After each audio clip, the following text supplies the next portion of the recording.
Who are the biggest winners and losers after the first F1 race? In this video, I will dive deep into the results of the first race. I will analyze what teams made the most progress, who positively surprised me, and who kinda fell through the ice. With no time to waste, let's get started.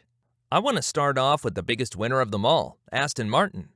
Where Aston Martin was the 7th team in 2022, they are now consolidating the second place after Red Bull. Compared to 2022, Aston Martin's best lap time was over 2.4 seconds faster. This was by far the biggest improvement in terms of one-lap speed out of all the other teams. But it wasn't the one-lap pace of Alonso and Stroll that was so impressive. The long-run pace on especially the hard tires was outstanding. They were the only team that even came somewhat close to the pace of the dominating Red Bulls as shown on this graph. During the race, Alonso reported to his team what a lovely car to drive the AMR23 is. Data showed that Aston Martin has been dominating in the medium-speed corners, which shows that Aston Martin has a great amount of downforce. Funny enough, towards the end of the race, Fernando slowed down, as he, in his own words, was driving on a level 7. What many of you probably didn't know was that Aston Martin brought 16 different upgrades to the first race, compared to 3 for Ferrari and 6 for Mercedes. Another little side fact is that the value of an Aston Martin share went up 35% in the last 7 days. Double reason for Lawrence Stroll to smile after the first race. Up next is Red Bull. I'm not really sure what to say about them as it became more than evident that they are the quickest on track. Verstappen and Perez were cruising towards the finish line. There was one spectacular moment in the race involving a Red Bull that was when Perez overtook Leclerc in turn 1.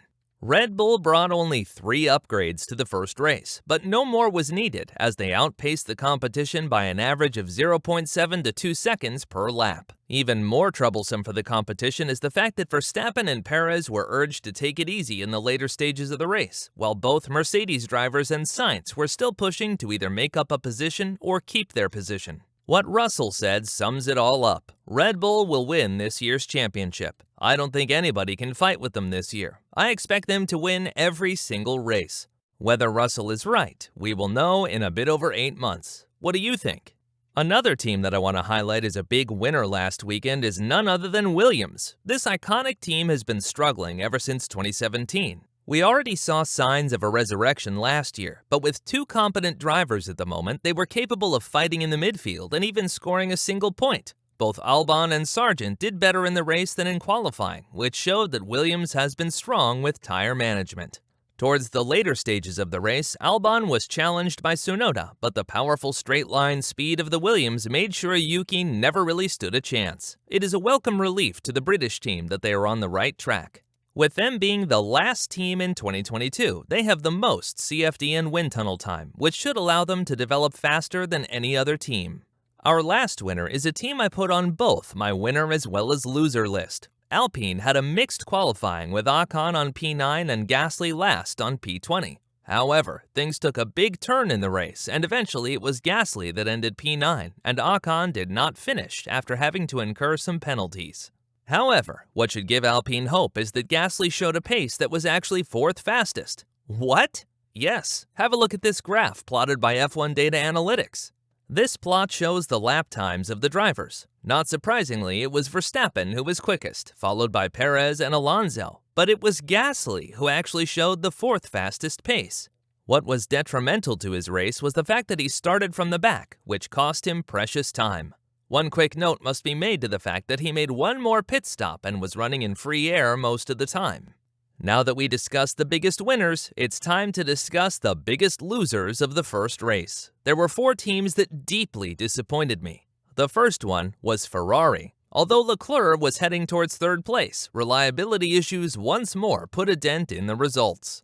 After already needing to switch his energy store, which are the electrical components of the engine, on Sunday morning, it was also later confirmed that it was the new energy store which failed at the end of the race. Teams are only allowed 2 energy store components per season per driver, so it is possible that Leclerc has to take a first grid penalty in the second race of the season.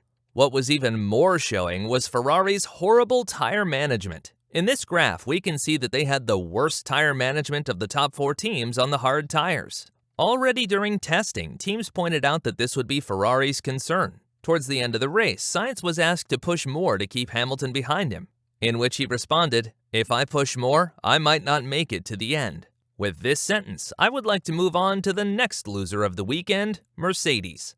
But before I continue, if you like this video, please like and subscribe, as it means a lot to me and it favors the YouTube algorithm. Now let's continue. Mercedes had high hopes that it would finally be able to close the gap this year with Red Bull, but after one race, all hopes have been gone. No, these are not my words, those are the words of Russell and Toto Wolff. Where Hamilton is still somewhat optimistic, Toto Wolff himself acknowledged that the gap between them and Red Bull has tripled over the winter. With no clear direction on how to further improve their car, and more importantly, what concept, it seems Mercedes is stuck in their decision-making. In terms of what happened on track, we could see that Mercedes did make a big step in terms of power and top speed, but as a result, they missed downforce. The lack of downforce also makes the car slide around more, which causes overheating and increased tire wear. This was visible towards the end of the race when Hamilton had no tires left to attack Sainz. Another big loser in Bahrain is McLaren. After all the drama surrounding Ricciardo and Piastri last year, it seems that McLaren has other issues to solve than their drivers.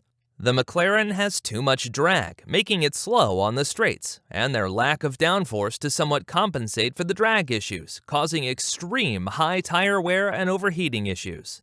But besides performance issues, McLaren also has a reliability issue, which in this case is not caused by the Mercedes engine itself, but by the design of the McLaren.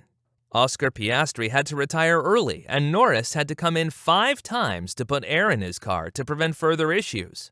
With 2 very talented drivers behind the wheel of such an iconic car brand, it is a shame that they have so many issues to overcome at the beginning of the season. Lastly, Alpine and Ocon. I mean, what were they doing? The problem started off with an infringement during the starting procedure, where Ocon stood not within the dedicated zone during the start. As a result, he got a 5-second time penalty, which he wanted to redeem during a pit stop. Although he did redeem it during the pit stop, one of the engineers touched the car to unscrew the front wing, which needed to be replaced. As a result, he got a 10-second penalty followed by another 5-second penalty because Ocon drove too fast in the pit lane. Ironically, Ocon said, "We need to analyze and see what happened." Well, Esteban, I think that is a very smart thing to do. Besides the penalties, Alpine did show to have built a car that should be ahead of the midfield and maybe with some upgrades should sometimes challenge the top 4. This was my list of the biggest winners and losers of the first F1 race. If you'd like more of these analyses after the race, let me know in the comment section below. Who do you deem the biggest surprise of all teams? Were you shocked by Mercedes' race pace? How do you feel about Ferrari? Let me know.